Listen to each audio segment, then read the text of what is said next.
Morning, everybody, and thank you very much for joining us for this panel that follows on from the release of the Inclusive Culture Guide. I'm really delighted today to be joined by a great group of current and former CEOs to discuss levelling the playing field and creating a sense of belonging. So I'd like to welcome first Helen Dean, who is the CEO of Nest, Mitesh Sheth, who is the CIO of multi-asset at Newton Investments and a former CEO at Reddington. Steve Butler, who is the CEO of Punter Southall Aspire, and Stuart White, who is the CEO of HSBC Asset Management UK. So thank you all, and I'm really looking forward to hearing your insights. So just before we start, a little bit of housekeeping. As you'll have heard, the session is being recorded and will be available later on the Diversity Project's website. If you've got any questions, then please use the chat function, and we'll aim to get to those during the session and towards the end. We'll aim for 45 minutes for the session, but we've got some time to overrun, but hopefully we can cover everything that we want to. So just a bit of scene setting. Culture is how we function as a group, and an inclusive culture is based on trust. It's fair, and it has diverse perspectives. Those perspectives come from each of some of our parts, which is unique. We have a mix of different demographics, experiences, and also thinking preferences, which lead to our different perspectives. The fairness comes from having robust systems in place that remove barriers, and therefore we have a true meritocracy. Although an inclusive culture doesn't mean everybody is involved in everything, but it does mean that people feel respected and valued, they feel informed, they have choices, and that they're listened to. So inclusive culture is better for everybody. It's associated with better decision-making and better staff well-being. So inclusive culture starts at the top. So Helen, if I could ask you, please, what is it that you do personally to create a sense of belonging within your business? Hi, Jane. Yeah, I think I would say these things don't happen quickly. They don't happen overnight. It takes time. I guess I would highlight three things maybe out of many, because these things are very complex and varied. But the first thing I think for us at Nest, there's something very unifying about the way everybody's bought into our sense of purpose. We're a non-profit organisation. We are very focused on the needs of our members, who are generally the lower earning people in society. Most people in the company really get behind that, and they really care about what we're doing. And that does have a very unifying impact in terms of the culture of the company.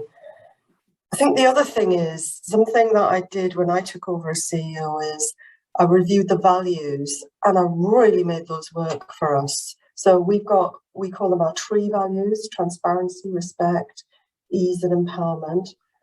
And particularly transparency and respect. We really work those hard as a company, make sure we live them right throughout the organisation. So everybody knows that they have a right to be treated with respect by all of their colleagues, and they have a responsibility to make sure that they treat their colleagues with respect too. And we really make that live. But I think the third thing that I would say is the leadership in action. And this is where you bring this stuff really to life. And there are so many things I could say about this, but fundamentally it's about holding the executive team and the leadership of the company to account for what they are doing in these areas. And let me talk about the twice yearly staff survey that we do. We take that really seriously. That is used as part of the appraisal of the leadership team. So we look at the results of the survey, and that feeds into the annual appraisal of each member of the executive team, and we look for trends across different elements of the survey to make sure that the culture in each team is what we want it to be. And if not, people will create action plans to make sure that they get there. We break that survey down looking at different diversity characteristics. So generally, our staff survey results are excellent. They're not quite so excellent if you break them down by ethnicity characteristics, as an example. That tells us that that's an area that we need to work on. It's not that they're bad, but they're not as good as they are for the company as a whole. So it really helps us hone in on the areas we need to work on. D&I, we set up D&I working groups looking at a whole range of D&I characteristics. Every member of the executive team is the sponsor for one of those D&I working groups, and they attend all of the meetings and they really get heavily involved. So I personally am the sponsor and champion of the race and social diversity working group, and we make sure that we really get involved in that.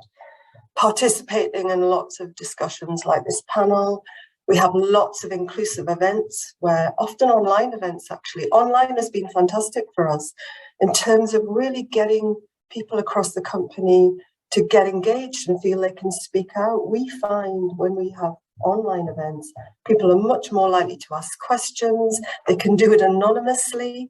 That makes them feel a bit more comfortable. So we have lots of online events where we talk about diversity. People are able to talk about these things. And I guess the final thing I'd say is, personally, I've done a lot to share my career journey with colleagues. So I write a weekly CEO blog. Used to be a very transactional thing. It's now a very personal thing. And I've kind of learned that people like to know who I am, what I'm about.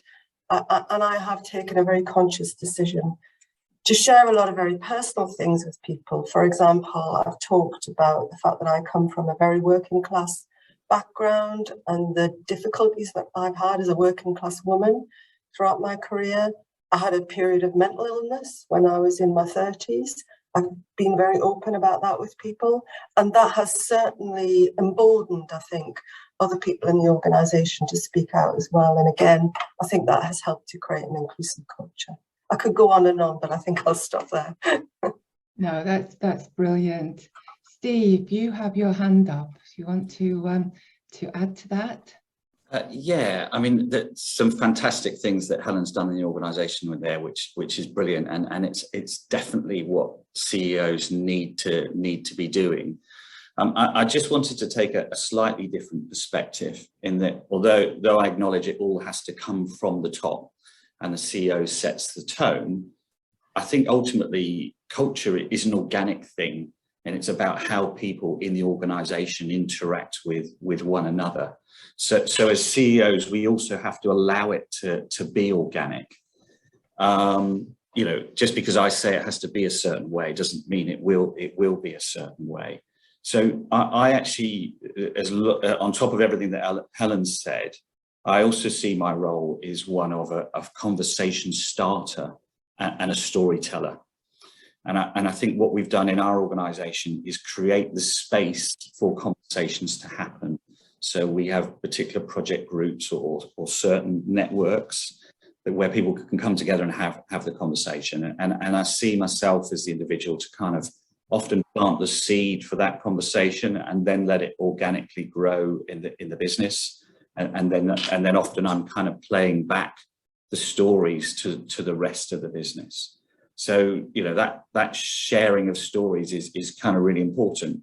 So I think the role modeling that I have to do is around sharing those stories. So one of the things that I personally do, as I'm sure some of you know, I'm very active on LinkedIn about sharing the stories within the business and within the industry.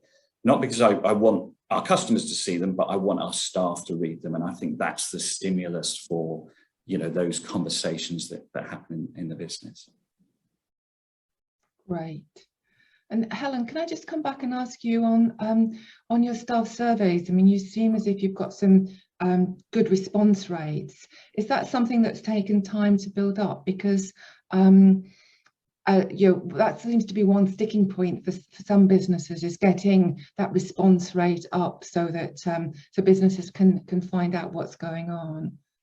We used to have to cajole people, really encourage them to fill it in, and really explain to people it mattered, it really matters. Now we get a good response rate quite naturally, but one of the questions we ask, I think it's a standard question, probably everybody does, is, I believe action will be taken as a result of this survey, and that's one that we really track. As in some ways, to me, that's almost the most important question in the survey, and to have watched that increase, I think that sort of increases along with your response rate. If people think you're going to take notice and it matters, then I think they'll fill it in. If they think it's going to get ignored, then they won't bother. Yeah, and that's certainly the research shows that survey fatigue comes from people feeling that there's not going to be any action. Yeah. And also the research showed that to have a very clear message from the CEO saying why this information was being asked for, how it was going to be used and how it would benefit, but to do that really succinctly rather than because the more you add reasons, it sort of dilutes the message. And apparently 3 follow-ups is the magic number as well. So that's great. Thank you. Stuart, you've got your hand up.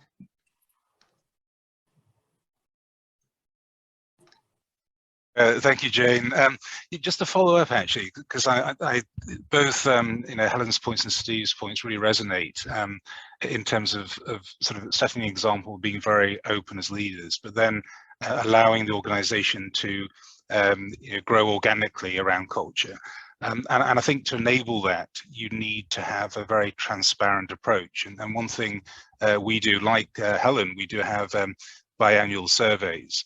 I also run monthly town halls, and I purposely keep the town halls very open. We operate using Slido, where anyone can ask any question anonymously. Obviously, we encourage people to use their names, but we purposely create a safe space. And any question is allowed, and is obviously we encourage people to be respectful.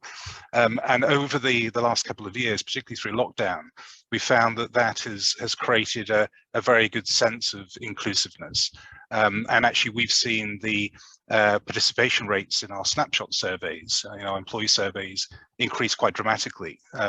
To close to sort of 70% at sort of record levels, but also the key point is around the actioning of the points, and those are the follow-ups we then talk about in the town halls, so people can see sort of tangible change that's happening through the organisation. So I think that creating that culture of openness, transparency, and trust, I think then enables and amplifies an inclusive culture.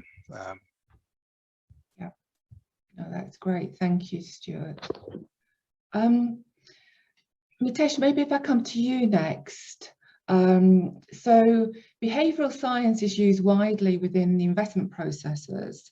And is this something that did you apply behavioural science to your time at Reddington? And is that something that you're looking to apply in Newton? I think it's a great question. I think for DE&I to really work, we can't ignore human nature and our cognitive biases, as well as the biases in our systems. I think as a society, as an industry, we've come really far forward. I don't see deliberate acts of sexism, of racism, of other things kind of being kind of highlighted within an organization. That doesn't stop us from being sexist and racist and classist and on through our processes, through our systems, and through our decisions. So for me, the behavioral side is really interesting. Let me summarize some of the key ones before I kind of say what I've done around it. So stereotyping is a common one. That's generalized beliefs about members of a group all sharing certain characteristics. In-group favoritism is another behavioral bias. We favor people who are like us, who've had shared life experiences as opposed to others. These happen automatically without us trying, unless we interject. the outgroup homogeneity bias, where we perceive outgroup members as homogenous, but in-group members as more diverse. So we see as the people in our team, on our floor, in our group is very diverse, and everyone else is different but the same. We're familiar with groupthink. Fundamental attribution error is interesting because that's where we judge others on their visible characteristics or personality. But for ourselves, we consider context and situation and nuance. So, she's always late. I just had a bad train journey on the way in today. And it goes on and on. The halo effect is interesting, where we might see one characteristics in someone else that really resonates with us, whether that was where they grew up, or a particular life experience, or their gender or background, or whatever there may be. And we let that halo affect everything we see about that person. It means we're blind to their negatives and everything else. And so that comes when we come to people who have less familiar traits or more disagreeable traits or differences. We struggle to see their positives, and the connections. Yeah. I could go on and on. So how does that, to your question, what do you actually do about that? I think, again, you start by recognizing that as human beings, even the most well-intentioned human beings, we will have cognitive biases. We will have behavioral effects that get in the way of us making smart decisions. And the moment there's more than one of us as a group, we become even dumber, even more sexist, even more racist, even more classist, even more in-groupist. And I think just recognizing that is really important. So when you're interviewing candidates, I check for overconfidence in myself and in the candidates. I check for my own cognitive biases that might be at play in preparing. So when I'm preparing for an interview, I'm thinking about, how might my own biases get in the way of me actually seeing talent and judging that talent in a fair, level playing field. Confirmation bias is a real problem in kind of looking for things that you resonate with. How often do we come alive when someone says, "Oh, I studied what you studied, and I went to the same place that you went to," and the whole conversation changes. Well, guess what? How's it going to be like for all the people who don't share any of those shared characteristics? So it goes, and the interview process then requires much better design and checks and balances. Because despite our best intentions, we will come to it with those biases. So that's kind of the first place. The place where I spent a lot more time and effort, and I think we had real success at Reddington, was in the pay and promotions process, where you not only need to think about your biases in the conversations you're having, but making sure you've got a diverse decision-making group, and beyond that, having an independent check and review of decisions. So we empowered our HR team to challenge the bias in our group and in the decisions we were making. And again, I think I've shared this before, but I remember a situation where we had a female leader recommending the promotion of a male direct report over a woman who reported to her. And she was a real champion of gender diversity in the workplace, and it helped call us out and helped us improve in it. Yet, in the day-to-day of managing a team where a man was shouting louder for a promotion, she was there recommending him, and it required a challenge to say, but who's more competent? Who's better qualified for the role? To almost catch herself and be surprised to go, oh, I can't believe that, it's actually the woman. And yet I'm here recommending the man because I worry he'll resign. Or how he might behave if he doesn't get it. So it's the big difference between intention and practice, and you just have to assume that we've got a design for this. The same is true when dealing with people who are underperforming, and the biases we bring to bear when we're thinking about that, all the way through to as a leader of a business or a team, you're even more in an echo chamber. And so you have to empower people to challenge you, to speak truth to you, and empower groups, so employee resource groups, to kind of pull the wool from your eyes and say, despite your best intentions, you're doing harm here, or you're creating problems. Yeah. So I think you talk there a bit beyond the biases as well, because there's a lot of focus on bias and stereotyping. But with behavioural science also, there's things such as decision fatigue, that the longer the more decisions you make, the more you're likely to give make adverse decisions. And also the fact that you refer there about the sort of the person speaking the loudest, you know, is referred to as the noise. So within the hiring decision-making process, to have very clear criteria of what success looks like for a candidate, and then to have people individually score those, average them, and then you're using the wisdom of the crowd. But then after that, then you might, you then still have to have a discussion, but at least your anchor point is what the collective decision was. And then you can have the conversation after that. Helen, you've got your hand up. Mitesh, that was absolutely fascinating. I really enjoyed listening to you there. It was really interesting. There's a few things there that I'm going to take away. The other thing that I was just going to talk about was, I think another behavioural issue is the way that people sometimes hold themselves back. If you are a person who has never really had any role models, or you've spent your whole life receiving signals from within your family, from within the community, from within the wider society, that someone like you is unlikely to ever get on, then you often don't have the sorts of expectations that would enable you to realise your full potential. So there is also something about managers, us as managers, being able to see through all of that and not just accept the person who's holding themselves back, because it could be that the reason they're holding themselves back is that they really haven't realised what they could do, rather than actually we have to pay them the respect of allowing them just to work a 9-to-5 job. So it's difficult because obviously you don't want to be too intrusive with people. But I do think there is something about trying to help people to understand just how good they can be. And certainly in my career, I've really benefited from some fabulous managers who have spotted things in me that, frankly, I never would have spotted in myself. Thank you, Helen. Stuart, you've got your hand up.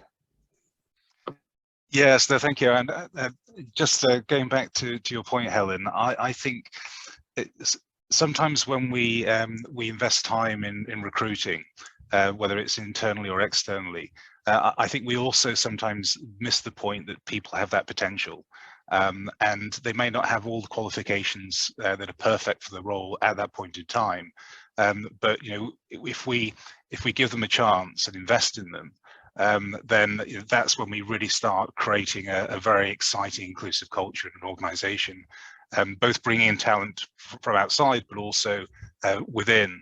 And I think going back to Mitesh's point as well around the cognitive biases that we have when we recruit, when we promote, we've got to break that barrier, and it requires investment of time.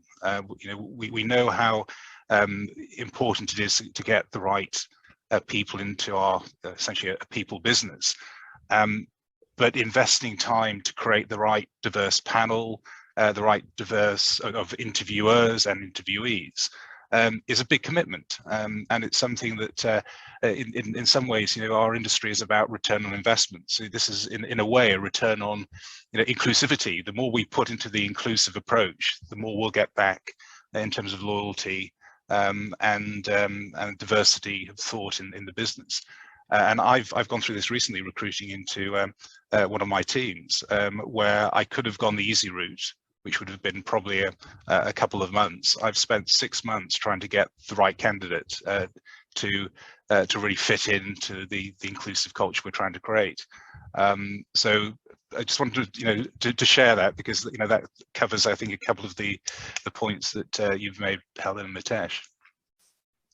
Stuart, I mean, that's really helpful, because I think there's a focus on recruitment of speed and number of candidates, as cost, speed and number of candidates, rather than the quality and the tenure. And it does take longer to recruit people who from underrepresented groups, who can't necessarily see themselves within the business. So that's why long-term workforce planning and really understanding what you're going to need in future helps you then to be able to build a bench of people. So that's, thank you very much. Steve, sort of building up on that, culture fit is something that's often referred to, but that really is code for people like us. And so that can put in place barriers to fair and equal chance of succeeding in terms of bringing people from outside or within the business. What actions have you seen work within your company to address that? Thanks. I mean, firstly, I kind of fully acknowledge that I'm running a smaller organisation than my peers on the panel here. So our business is 150 people spread across 6 locations in the UK. And what that means is it's given me an opportunity over the last few years to experiment, because I'm working with a smaller group. So I can try things out. If they work, I can kind of ditch them. If they don't work, I can ditch them. If they are working, we can kind of work on improving them. And I think that's been a real learning experience for me over the last few years. And I think when I reflect back on, what has had the most impact in our organisation, it was something that happened as a result of COVID, actually.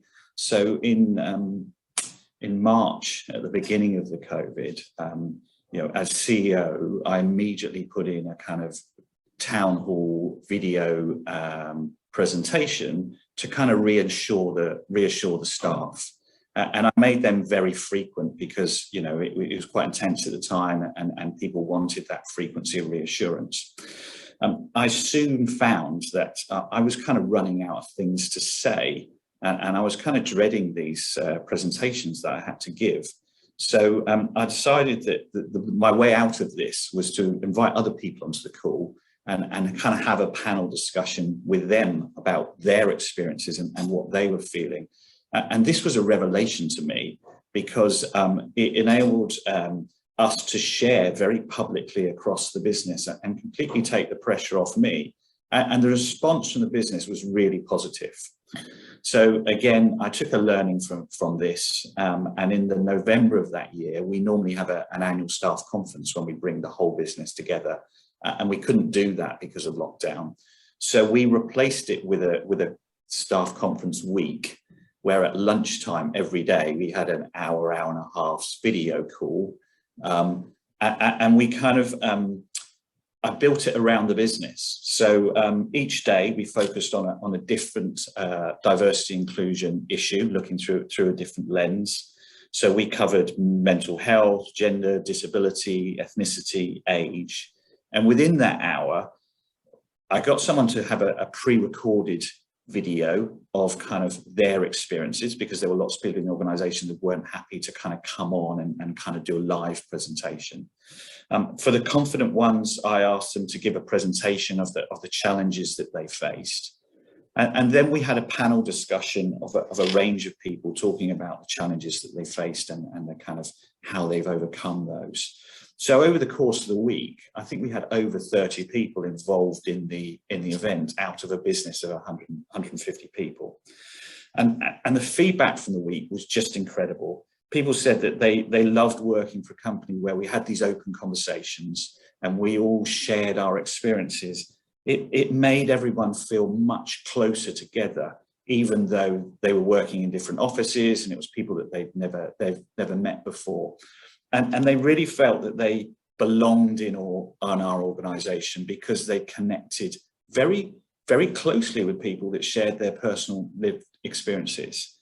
And I think most importantly, it gave people in the business a platform to share their story. And a normal business as usual environment, there isn't a platform for that storytelling. So it created that connection and kind of sense of sense of belonging. So successful, this is now the framework for our kind of monthly company presentations. We have panel discussions, we have new joiner interviews, and thankfully for me, it means that I only have to speak for 5 minutes at the beginning of an hour's company presentation, and the rest of it is the business. And I think that company presentation drives the conversations that happen across the business for the rest of the month. And that's what drives this point that I'm making about organic growth of culture and creating the space for those conversations. And we've covered all sorts. You know, we've had very open conversations about menopause and other things that are uncomfortable for lots of people in the organisation, but we're able to have them.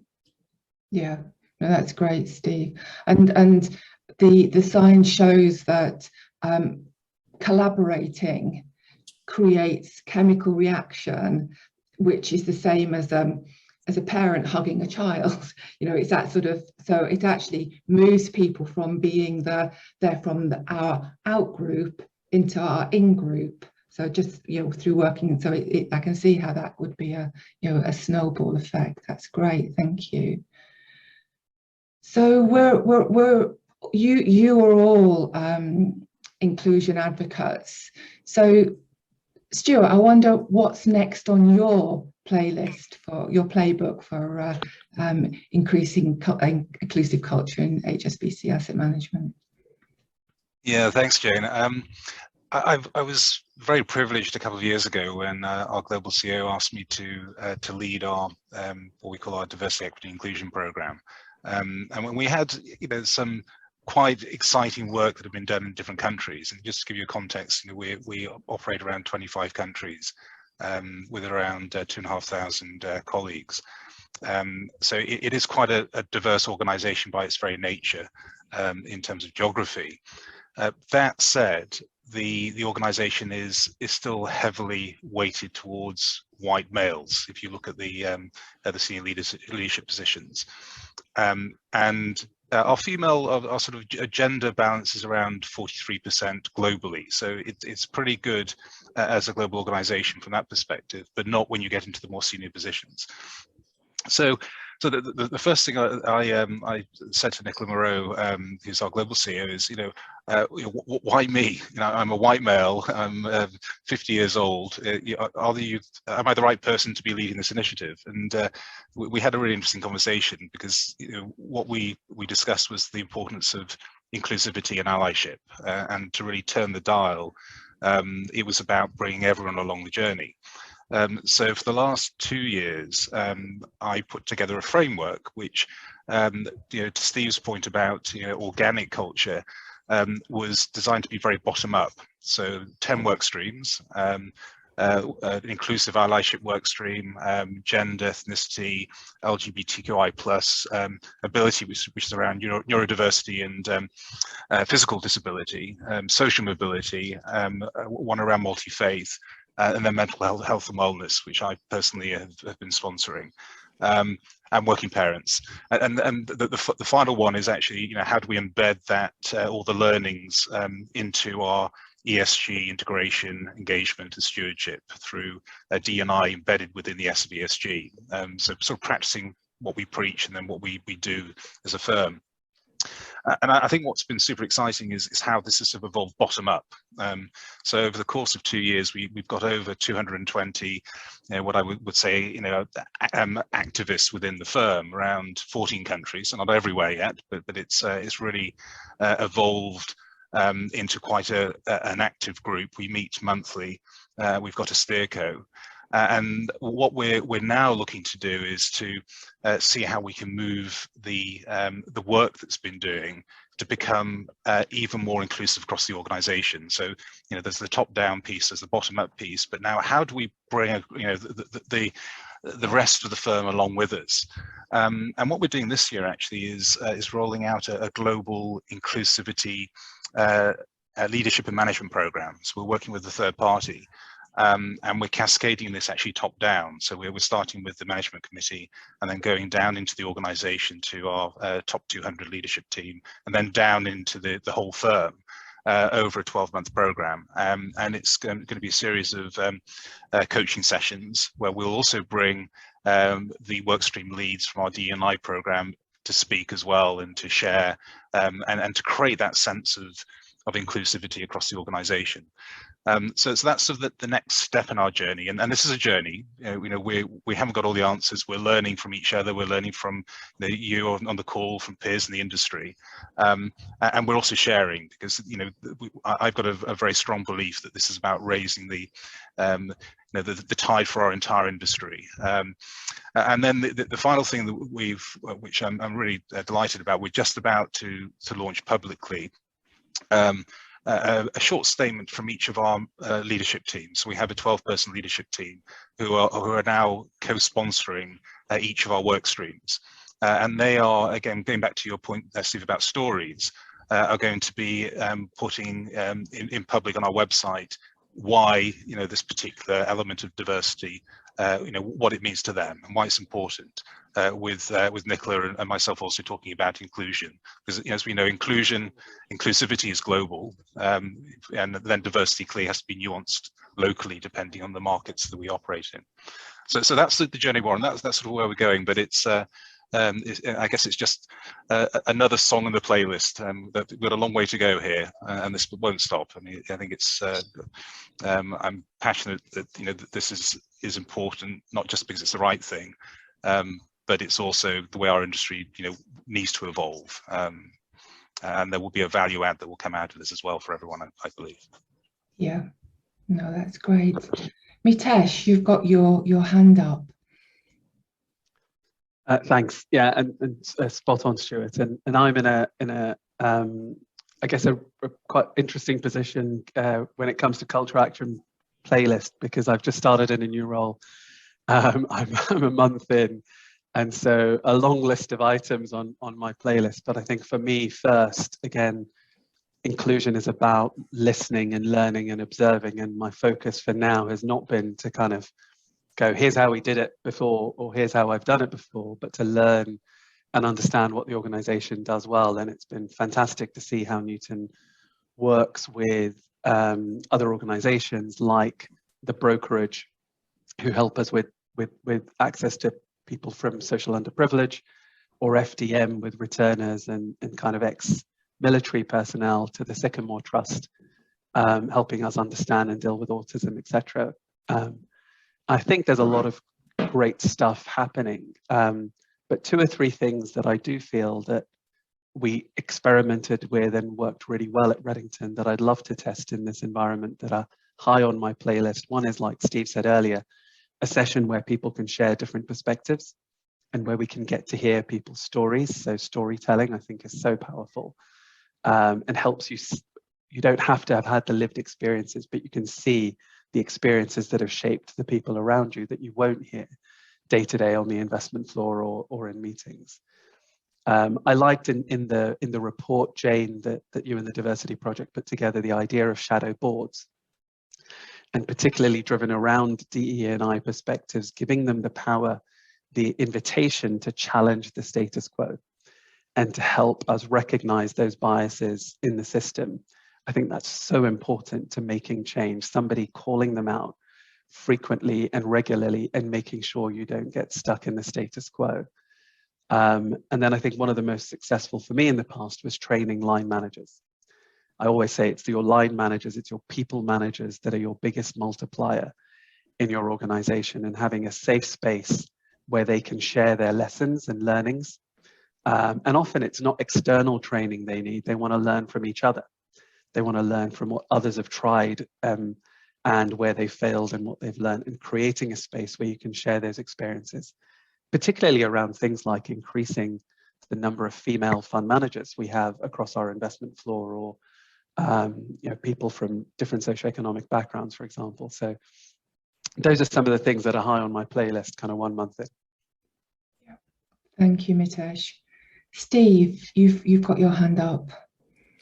Yeah, I just briefly, actually, in terms of kind of what's next on my playlist. Over the last couple of years, I've written quite extensively, both in kind of management magazines and books and things. And it struck me, through the Diversity Project, that one of the challenges that we face as an industry is the diversity of talent coming into the business. So personally, I've been reaching out to the non-Russell universities around where we have offices. So over the last year, I've given presentations at Solent University, Winchester University, Oxford Brookes University, about the investment and savings industry, to kind of open up their eyes to ourselves as an industry. And it's not just a lecture, it's the engagement with the students afterwards. And I have to share a question that I was given in Southampton. One of the students at the end of the presentation put a hand up and said, do you need a degree from a Russell Group university to go into financial services?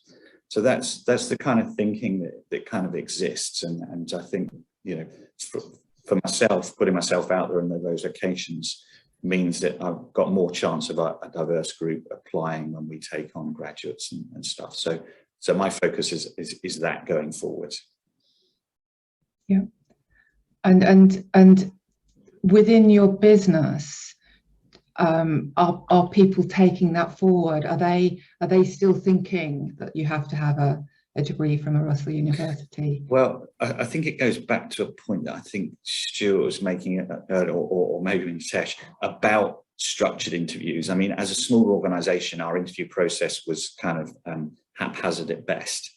So, you know, we very much implemented structured interviews where we kind of agree what is good before we kind of ask the questions.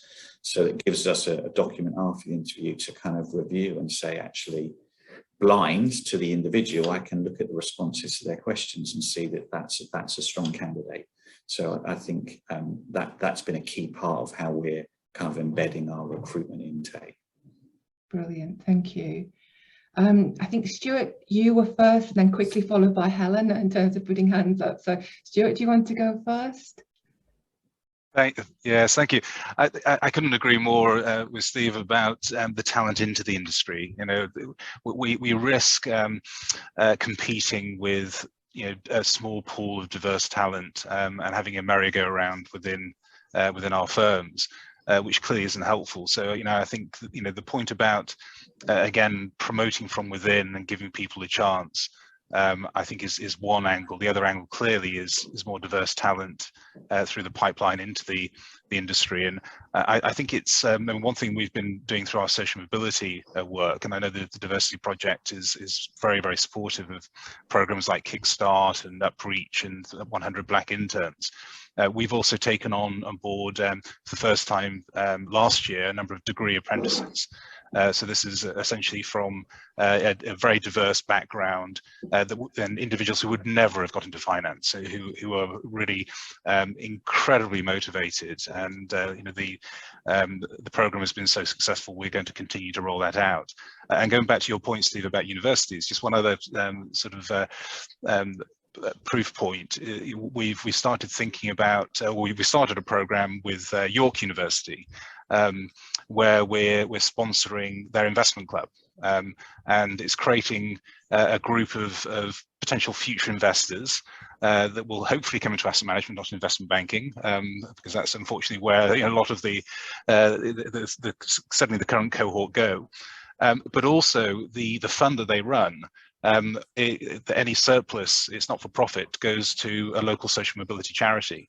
And we're looking to roll out a similar model with a sister university in Hong Kong, and also with other universities that are outside the Russell Group, because we just think it's a great way of bringing new talent into the industry and having a sort of positive impact in the sort of the local communities as well. So, you know, I just think that there's so much more we can do as an industry around these sorts of sort of pipeline opportunities in. Thank you. And Helen? Totally agree. There's so much more we can do as an industry, and sharing best practice is great. So I think all of the things everybody else said is great. Some of them we're doing, some of them are new ideas that I think are great to take away for us. I think where we've got to is we've had a massive focus on gender, and we've made a big difference in the organisation, and that's sort of emboldened us. We've proved to ourselves that we can actually make a difference and raise the bar. The representation of senior women in the organisation is really quite transformed. So now we're broadening our focus out to other forms of diversity with a special focus on race and social diversity next. And so we are just really trying to raise the bar in terms of the lived experience of Nest for people of colour and people from low socioeconomic backgrounds in the same way that we've managed to do for women, setting ourselves challenging targets, getting involved in initiatives like 10,000 Black interns, all of those sorts of things, doing outreach. The other thing that we started doing, and this is more around the inclusion side, is we've launched an allyship campaign where people are pledging, they're becoming allies, doing the training and saying, I'm going to speak up when I see things. I am going to be an ally for my colleagues. And we've also started reverse mentoring. I'm doing some reverse mentoring, and my mentor is one of a younger Black member of staff, a young woman. And I can't tell you how amazing that's been, just getting her perspective on her life, on her experiences, but also her experience of Nest. Absolutely fascinating. And I think the more we can do those sorts of things, reach out, listen, understand each other, it is so powerful. And this isn't about being philanthropic. This is about making better organizations. This is about making Nest a better, more efficient, more effective, more productive organization. In the end, this is about business success. Yeah, no, that's great. And in the guide, I refer to mutual mentoring because it's, you know, all mentoring relationships are sort of making them a two-way thing. And also the importance of mentoring to help people from underrepresented groups who may not feel that they may not self-advocate, so just to help them apply for roles, etc., and also when they get new roles as well. So thank you. So thank you to those who have been putting questions in the chat. There's one that if we can sort of maybe combine. So there's some questions about what do we do with the unengaged and the people who the leaders who don't believe in this and don't walk the talk. And also sort of related is people may be engaged, but actually are fearful. They feel like they're treading on eggshells. So hopefully those two questions or that question sort of come together. So Mitesh, you've got your hand up. I think this is really important to making change. So we've got to recognize that there are going to be people who are naturally more champions and who are going to engage versus those who don't. And I think it's a real mistake to assume somebody who isn't engaging is actually against what you're trying to do. What I found time and again through organizations I've worked in and led is that you've got to really go out of your way to create a safe space where people can share their concerns. You know, and when you start to really listen, because engagement is about to engage, it's about engaging in conversation and actually having conversation with those who aren't turning up to the events, who aren't participating, who aren't visibly contributing to the changes you're trying to make is really important. And the reality is that there are not many worse things to be called in our professional lives than being called a sexist or racist or, you know, classist or otherwise. So there are people walking on eggshells. They're terrified of saying the wrong thing or making mistakes. It's easier to keep quiet and to avoid that limelight. So to be able to sit down and understand what their fears are, what they want to say but are worried about saying, their concerns that we're letting DE&I trump actually looking for talent in the right roles, or that quotas might be getting in the way of that, or otherwise, is really important to be able to say, well, what are you fearful of? What are you worried about losing? And how do we take that into account in terms of the policies, the systems and the changes we're making is absolutely critical.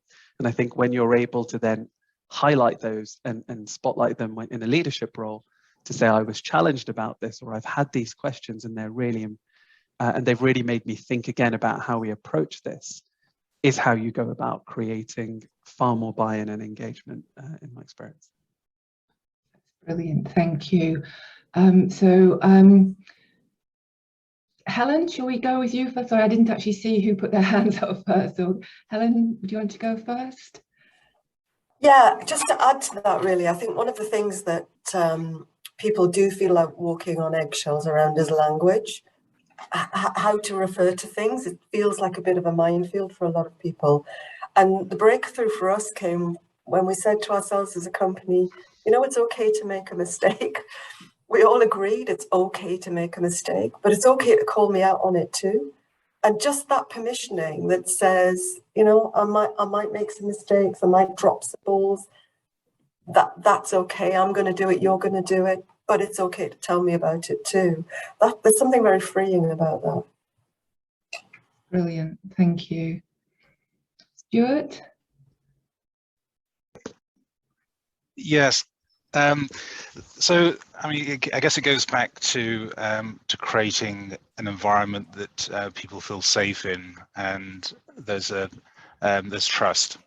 And you know, when I refer to this as the town halls that I run on a regular basis, and when we first started the diversity, equity, inclusion program, and I started to talk about this, and we would get guest speakers and the workstream leads.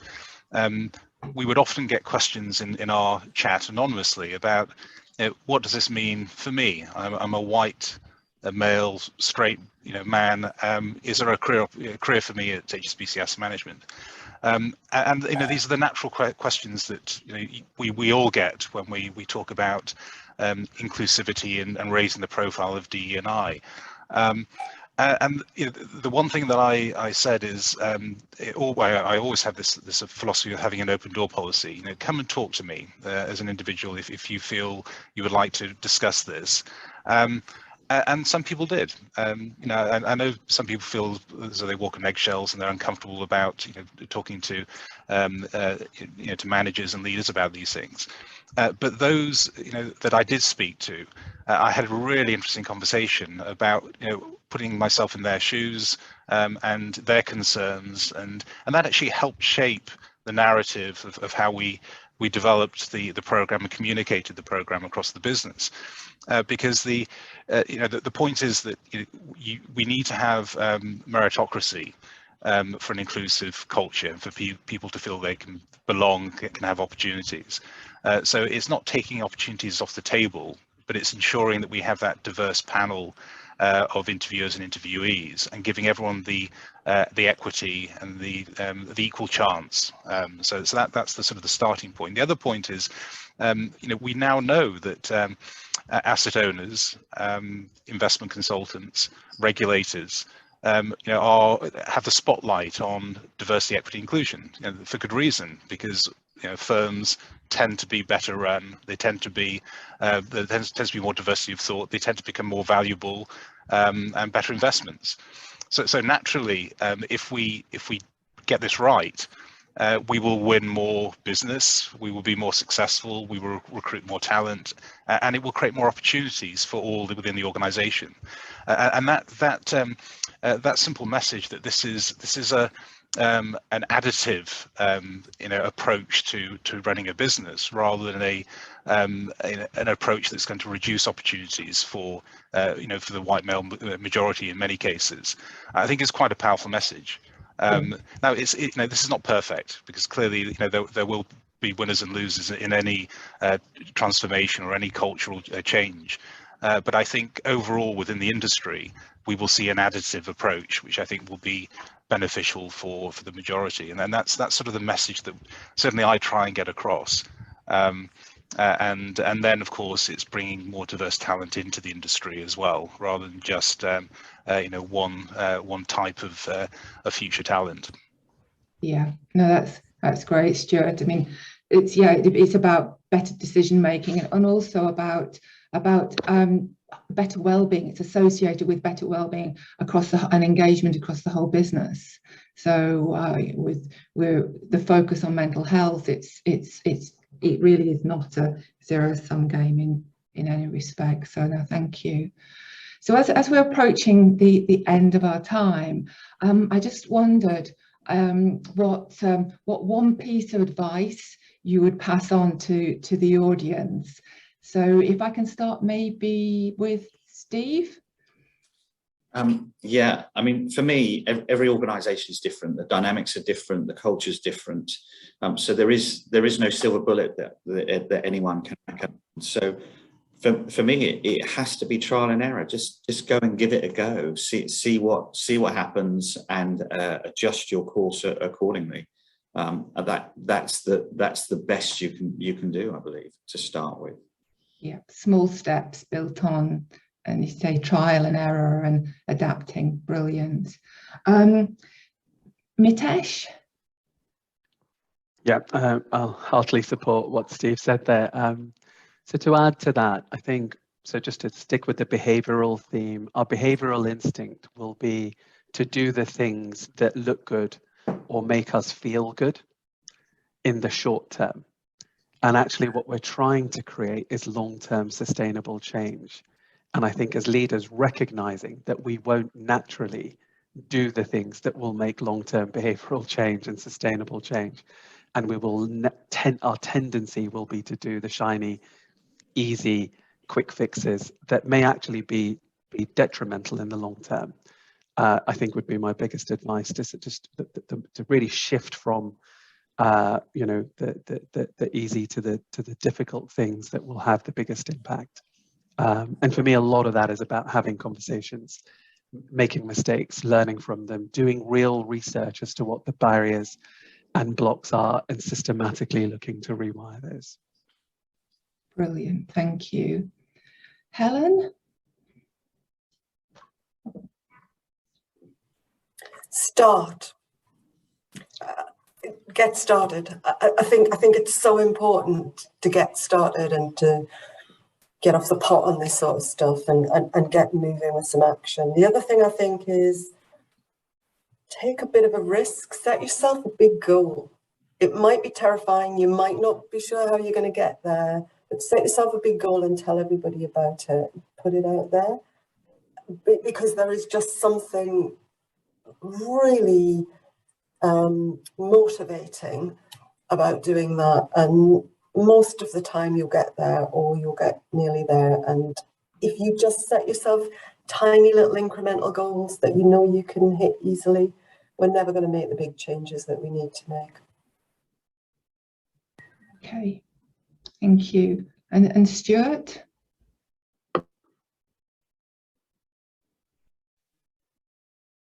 Sorry, I think, well, first of all, I completely agree, start, but keep going, keep calm and carry on, as they say. And I think, there will be bumps in the road with any inclusivity or D&I program. But I really truly believe if we invest the time in making this happen, and it's not easy, but if we invest the time, we will all see, a return on that work. So a return on inclusivity, ROI. Yeah. Well, thank you all.